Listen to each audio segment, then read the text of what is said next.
2021년 3월 새로운 학생들을 만나고 가르칠 생각에 설레는 마음이었다는 초등학교 선생님. 반 학생들과는 서로 장난도 치면서 친근하게 잘 지냈다고 하는데요.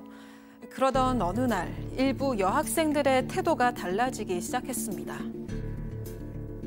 평소에 애들이 장난 열심히 해가지고 쉬는 시간에도 와서 장난을 치고 하다가 갑자기 선생님 아동학대해요 하면서 그냥 닿지도 못하게 하고 갑자기 그랬어요. 그 이후 선생님의 시간은 악몽 그 자체였습니다. 한 여학생이 주도해서 만든 단톡방에는 담임 선생님이 변태라면서 성추행을 당했다는 대화가 오갔고 계속되는 민원에 결국 아동학대 신고까지 당하게 됐습니다. 이 선생님에게 대체 무슨 일이 벌어졌던 걸까요? 자, 이번 사건은 최근 교권 추락 이 현안과 매우 밀접한 그런 사건입니다. 그래서 준비를 했습니다. 사반 가족이신 이 현직 초등학교 선생님, 17년 차 선생님이 직접 제보해 주신 사건인데 이분이 보낸 저희 제보 메일 제가 맨 처음 열어봤는데 첫 문장이 이거였어요. 제가 그냥 소개를 해드릴게요. 저는 보건복지부의 아동학대 행위자로 등록된 범죄자입니다. 이걸로 시작했어요. 저 딱 보고 이거 뭐야 하면서 이 메일을 읽었는데 정말 너무너무 기가 찼습니다. 자, 일단 여학생들 단톡방에 이 선생님이 성추행을 한다는 그런 대화가 단톡방에 오고 했다는 거잖아요. 네, 이 교사는 일단 지난 2021년 3월에 새로운 학교로 부임을 했습니다. 그곳에서 새로운 학생들을 만나게 됐는데 서로 장난도 치고 스스럼 없이 잘 지내왔다고 합니다. 그런데 초등학교 5학년의 한 여학생, 편의상 A양이라고 하겠습니다. 이 A양이 3월 말쯤에 주도적으로 10명 정도의 여학생이 모인 단체 대화방을 개설했다는 겁니다. 그리고 여기에다가 담임 선생님은 변태고 반 여학생들에게 성추행을 한다. 이 방에 있는 몇몇 친구들은 알 텐데 얘기해달라 이런 식으로 얘기를 합니다. 그러자 얘기들이 오가기 시작을 하는데 수학 문제를 풀 때 선생님이 내 뒤로 와서 어깨에 손을 올린 적이 있다. 얼굴 옆쪽이 닿도록 어깨동무를 한 적이 있는데 그때 무서웠다. 선생님이 휴대전화를 보다가 숨기는 것 같았는데 이거 야한 영상 아니었을까? 이런 얘기들이 오가기 시작했고요. 이런 와중에 딱히 선생님 편드는 건 아니지만 머리나 어깨 쓰다듬는 게 성희롱은 아니지 않아? 라는 얘기를 하는 여학생도 있긴 했습니다. 아무튼 이 대화방이 만들어진 이후에 평소에 먼저 장난을 걸어오던 한 여학생이었는데 선생님이 먼저 다가가서 머리를 살짝 건드리면서 장난을 쳤다고 합니다.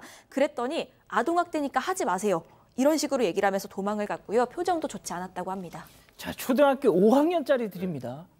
귀여우면 가급적 안 하는 게 좋겠지만 머리 정도는 쓰다듬어 줄 수 있잖아요. 자, 그런데 아동 학대다. 저렇게 면전에서 네. 그 이후 며칠 뒤에 교감 선생님이 호출을 했다는 거잖아요. 네, 맞습니다. 그 황당한 건 이 A양이 이제 교장실에 찾아가서 본인이 당했다는 게 아니고 우리 담임 선생님이 수업 시간에 설명하는 척하면서 친구들을 뒤에서 껴안고 머리나 어깨를 쓰다듬는 행동을 해서 친구들이 기분 나빠한다. 담임 선생님이 그런 행동 안 하게 됐으면 좋겠다 이렇게 민원을 제기한 겁니다. 그래서 교감 선생님이 선생님 불러서 이제 민원 내용을 지금 A 양이 이런 얘기를 한다. 이제 학생이 이런 얘기를 한다 하니까 이제 사실 앞이나 옆에서는 설명하기 좀 어렵고 이제 코로나 때는 이렇게 이제 옆에 가림막 같은 거 있잖아요. 그래서 뒤에 서식을 하다 보면 약간 이렇게 어깨 같은 데 닿는 경우가 있는데 그게 불편할 거라고 생각 못 했다. 앞으로 주의하겠다. 그리고 그거는 친근함의 표현이었지 특별하게 아이들을 추행하는 건 전혀 아니었다. 이렇게 설명을 했다고 합니다. 그 이후에 혹시나 또 아이들이 불편해할까 봐 이제 주변에 아이들 근처에도 잘 가지 않았다고 하는데 문제는 여기서 끝이 아닙니다. 예. 그 이후에도 이 A양이 또 교장실에 찾아갑니다. 여기서부터가 진짜 황당한데요. 제 친구 한 명이 최대 피해자인데 담임이 쉬는 시간마다 찾아와서 5번이나 싫다고 거부하는데도 배를 쓰다듬고 가슴 근처를 만지고 허벅지를 쓰다듬었다. 또 다른 두 여학생은 나도 봤어요. 이런 얘기를 했었다고 합니다. 자, 지금 잘 들어보시면 피해 당사자가 와서 저런 얘기를 한 게 아니고 제 친구가 그런 일을 당했어요. 봤어요. 자, 일단 여기까지 그 주장이지만 그 주장이 맞다고 치면 뭐가 됐든 심각한 일이긴 하지 않습니까? 네, 그렇죠. 이 보고를 듣고 학교에서는 요즘에 이런 문제에 대해서 굉장히 엄격하게 이 매뉴얼대로 응대를 합니다. 그래서 즉각적으로 경찰에 신고도 하고 교육청에 보고하고 관계기관에도 알렸다라는 겁니다. 그리고 그 다음날 바로 교감선생님이 담임 선생님을 불러서 사실 확인에 나섰다라는 거예요.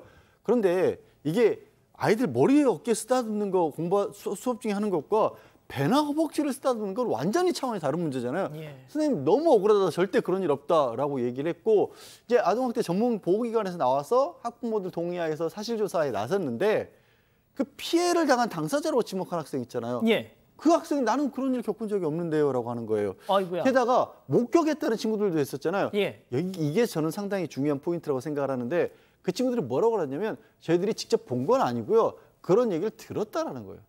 그럼 누구에게 들어서 이런 인식을 머릿속에 심어줬을까요? 야. 예. 자, 이 해당 사건이 경찰 조사가 들어갔는데 들으신 것처럼 저 그런 일 없었는데요 하고 목격자도 진술을 번복하니까 당연히 내사 종결이 됐죠. 자, 그러면 자기 친구가 쟤 누가 선생님한테 성추행 당했어요라고 맨 처음에 그 신고를 했던 그 학생 거짓말했다는 거 아닙니까? 네, 지금으로 보면 이제 거짓말인 거죠. 이게 새빨간 거짓말인데 이렇게 선생님을 한 달도 안 돼서 이렇게 성추행을 하고 성폭력을 하는 선생님으로 만들어버리는 건 우리가 너무 많은 지금 교사들의 이야기를 들었지만 저 개인적으로는 좀 가장 심각하게 좀 여겨지는 사건이거든요.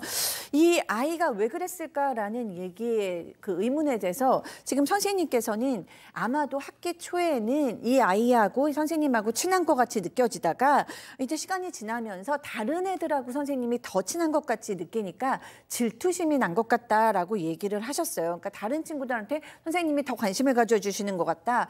질투심이 나서 선생님을 이런 범죄자로 만들었다? 정말 믿기 어려운 정말 현실입니다. 저는 이 내용을 딱 들으니까 3인 성호라는 고사성어가 생각이 납니다. 그러니까 세 사람만 입을 맞추면 없던 호랑이도 만들어내는 정말 딱 그런 상황이잖아요. 벼랑간 그냥 아무 문제 없던 선생님을 성추행범으로 몰아갔습니다. 자, 뭐 질투심 때문에 그랬는지 뭐 때문인지는 모르겠지만 이 정도 이렇게 그런 일이 없었다 내사 종결이 됐으면 아이든 학부모든 같이 와가지고 아유 선생님 죄송합니다 해야 될 거 아니에요. 네, 그래서 실제로도 그 진술을 번복했던 두 친구가 있었는데 이 두 친구가 A 양한테 네가 거짓말을 해서 이렇게 일이 커졌으니까 담임 선생님한테 가서 사과를 해라 이렇게 얘기를 했습니다. 그랬더니 이 시점부터 A양의 어머니가 개입을 합니다. 친구들이 선생님에게 사과를 하라는 발언을 해서 A양이 2차 가해를 당하고 있다라고 교장에게 피해를 호소하기 시작을 한 겁니다. 또 그 A양이 피해자라고 지목했던 학생이 있었잖아요. 이 학생을 방과 후에 기다리고 있다가 네가 우리 딸한테 불리하게 진술해서 거짓말쟁이로 만드냐 이런 얘기를 하기도 했습니다. A양은 다른 친구들 보고 싶지도 않고 차라리 왕따를 당하고 싶고 담임 선생님과 분리시켜줬으면 한다라고 상담 선생님에게 얘기를 했습니다. 자, 결국 이 선생님을 무고했던 그 학생 본인이 원하는 대로 다른 반으로 갔어요. 자, 여기서 끝났을까요? 아닙니다. 체크포인트 짚어보죠. 나도 당했다. 자, 이 얘기가 무슨 얘기인지 이 무고를 당했던 선생님 얘기 직접 들어보시죠. 그렇게 끝나려고 하니까 그대로 마무리를 하려고 하니까 이제 학부모가 찾아와가지고 또 새로운 사건을 만들어내기 시작한 겁니다. 당하는 거 자기가 목격했다가 진술을 하다가 그 다음부터는 자기가 성추행을 당했다라고 바꿨습니다.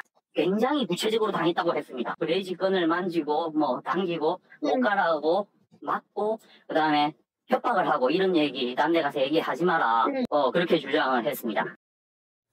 자, 앞서 말씀드렸을 때까지는 이 학생이 제 친구 누구가 성추행 당했어요. 저 선생님한테 했는데 이제는 내가 성추행 당했어요로 바뀝니다. 그러니까 일단 이 A 양의 아버지가 학교에 교장 선생님한테 이제 전화를 해서 아니 지금 가해자에 대한 징계가 어떻게 진행되고 있냐. 그러니까 이 아까 무고당한 선생님을 얘기하는 거죠.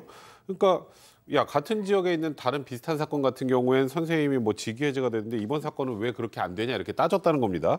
그러니까 교장 선생님 입장에서는 아니 이 사건은 피해당했다는 학생 자체가 없지 않느냐. 예. 그럼에도 불구하고 이 A양의 어머니가 그러면 우리 애가 성추행당했다고 신고하면 되겠네 하고 소리를 쳤고 성추행당했다는 내용으로 학교에 피해 사실을 신고했고요. 거기다가 더 나아가서 경찰에 고소까지 진행을 했습니다. 자, 선생님 고소뿐만이 아니라 상담 교사한테까지 민원을 제기했다는데 이건 무슨 얘기죠? 네, 이제 사실 이제 학교마다 요즘은 상담 교사가 있는 경우가 많습니다. 만약에 상담 교사가 없다면 또 이제 밖에 외부에서 상담 교사가 가기도 하는데요. 이 선생님하고의 문제가 있으니까 아마 상담 교사가 개입한 것 같아요. 학교에서 이 아이는 상담을 해야겠다라고 얘기를 했을 가능성이 높습니다. 근데 이 상담 교사가 상담을 해보고 나서 지금 결론이 뭐냐면 아이가 피해 망상이 있는 것 같다. 아하. 치료를 권유한다라고 얘기를 했다는 거예요. 근데 저희 연구소도 상담 파견을 많이 하지만 네. 이렇게 아이한테 피해 망상이 있다라고까지 얘기할 정도가 되면 상당히 심각한 상태인 겁니다. 왜냐하면 이것이 크게 문제가 될 거를 알고 있기 때문에 상담사들도 이렇게 함부로 얘기가 참 어렵거든요. 이렇게 얘기하고 아이가 좀 치료를 받아야 될 것 같습니다라고 얘기하면 어머니나 아버지들은 이제 깜짝 놀라서 이제 병원이나 어디 가서 정확한 진단을 하는 것이 일반적인 관례인데 이 어머니는 뭐라고 얘기했냐면은 화를 내면서 그럼 우리 아이가 미쳤다는 거냐 이렇게 얘기하면서 상담 교사까지도 이제 문제화하기 시작했습니다. 야, 양 변호사님 이게 진짜 와. 이 사건이 저도 이게 결론을 모르는 상황에서 내용을 접했으면 어느 쪽이 맞는 얘기하는지 모를 정도로 헷갈려요. 신고를 경찰에 했다고 했잖아요. 정말 날짜, 시간까지 정확히 특정하라고 행동도 어깨하고 뭐 뒤에서 끌어안고 어깨를 만지고 들어 올리고 다른 날은 이 어깨를 주무르다가 속옷끈을 손톱으로 잡아당기고 굉장히 구체적으로 학부모가 신고를 한 겁니다.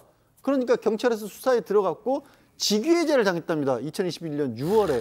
근데 경찰에서 8월에 무혐의 처분을 하니까 그때서야 복직이 됐는데 여기서 끝난 것도 아니에요. 예. 이게 경찰 수사가 잘못됐다면서 이의 제기를 검찰에서 또 직위해제를 당하신 거예요. 10월에. 그러면서 그해 연말에야 이거 최종적으로 검찰에서 무혐의 처분해서 그렇게 학교를 복직을 하셨다고 하는데 그럼 6개월 동안을 경찰에 검찰에 학교에서 직위해제 당했다가 복직하고 이걸 반복을 하신 거예요. 자, 주호민 작가 이 관련해서도 그 특수교사 선생님 오늘 복직을 하셨죠. 가장 많은 공분을 났던 포인트가 법원의 판단도 나오지 않았는데 직위 해제가 오랫동안 직위 해제 상태였다는 점 아닙니까? 자, 이 선생님도요. 무려 친구가 당했어요. 거짓말. 내가 당했어요. 거짓말. 하지만 2번씩이나 직위 해제를 당하셨다는 거예요. 소장님. 네. 이 선생님께서 정말로 이거는 너무 충격일 것 같고 너무 정신적으로도 마음으로도 힘드셨을 것 같아요. 심지어 이 선생님께서 2번이나 뭐 여러 번 극단적인 선택까지도 하시려고 했다는 거예요. 근데 충분히 이해가 됩니다. 왜냐하면 너무나 억울하게 성추행범의 누명을 그것도 학생들에게 학부모들에게 다 억울하게 이렇게 이런 선생님으로 이제 평가를 받게 됐는데 교육청에서는 함구령을 내렸다는 거예요. 그러니까 생각해 보면 이 함구령을 내리지 않으면 선생님이 이 얘기를 하기 시작하면 또 그게 명예훼손 문제로 확산될 수도 있고 또는 이제 뭐 2차 가해 문제로 또 다른 아동 학대가 될 수 있기 때문에 이제 이렇게 함구령을 내리신 것 같은데 어디 얘기하지도 못하고 혼자서 끙끙 앓다 보니까 결국에는 이제 마음의 병이 걸렸다라고 얘기하시고 충분히 그 마음이 이해가 됩니다. 자, 이 학부모를 상대로 이 선생님 무고에 의한 명예훼손 혐의로 민사소는 지금 제기하신 상태래요. 꼭 하고 싶은 말씀이 있다십니다. 들어보시죠. 아동학대법이 정말 코에 걸면 코걸이고 귀에 걸면 귀걸이기 때문에 실질적인 위협을 많이 느낍니다. 아동학대 처벌법 꼭 개선해줬으면 좋겠습니다. 그리고 경찰이나 검찰 수사 단계에 있어서 이게 아동학대 맞나 아니냐 물어보면 아동보호전문기관은 자기 실적을 위해서 대부분의 경우 묻지마 아동학대가 맞다라고 해버리기 때문에 제도가 좀 많이 잘못된 것 같습니다. 자, 양 변호사님. 정말 말씀하셨지만 귀에 걸면 귀걸이, 코에 걸면 코걸이에요. 아니 그런 거예요. 아까도 얘기 나왔지만 머리나 어깨를 만지더라도 그 사람의 불순한 의도가 있으면 성추행이 될 수가 있는 겁니다. 그럼 모호한 상황일 때 이건 아니다 싶으면 아동보호 전문기관이건 경찰이나 검찰의 수사기관이건 법은 그렇게 만들 수밖에 없어요. 신체를 접촉했다라고 만들어 놓으면 그거를 이게 명확하게 구분을 해서 아닌 건 확실하게 불기소 처분을 해주든지 그 기간에 불이익을 받지 않도록 만들어줘야 되는데 그것조차도 그냥 글자 그대로 적용을 시키다 보니까 이런 억울한 사례들이 나오는 거거든요. 우리 물론 그동안에 그러니까 나쁜 짓을 했던 사람들도 많고 그것 때문에 억울한 피해를 본 사람들 많다 보니까 강화를 시켜놓는데 강화시키는 가운데서 또 억울한 사람이 나오지 않도록 또 중간에 판단하는 기관들이 잘 해줘야 되는 거예요. 이분들이 법원까지 가고 나중에 무혐의 될 때까지 6개월을 학교를 못 나오고 이런 일들이 반복되는 일은 없어야죠. 좀 더 적극적으로 행정을 해야 됩니다. 자, 저도 이번에 이 사건으로 알게 된 충격적인 사실이 있는데요. 보건복지부가 전국 교원의 2%를 아동정보 시스템에 아동학대 행위자로 입력 후에 관리 중이라고 합니다. 이 선생님도 여기에 들어가 있고요. 전국 교원의 2% 아동학대 행위자. 분류가 돼서 관리가 되고 있답니다. 물론 그중에는 정말 문제가 있는 사람도 있겠으나 이런 선생님도 계시다는 겁니다. 자, 두 번째 사건 정리하고요. 이 사건의 진실을 추적하고 싶으십니까? 그렇다면 사반 채널을 구독해주세요. 지금까지 이자연 기자였습니다.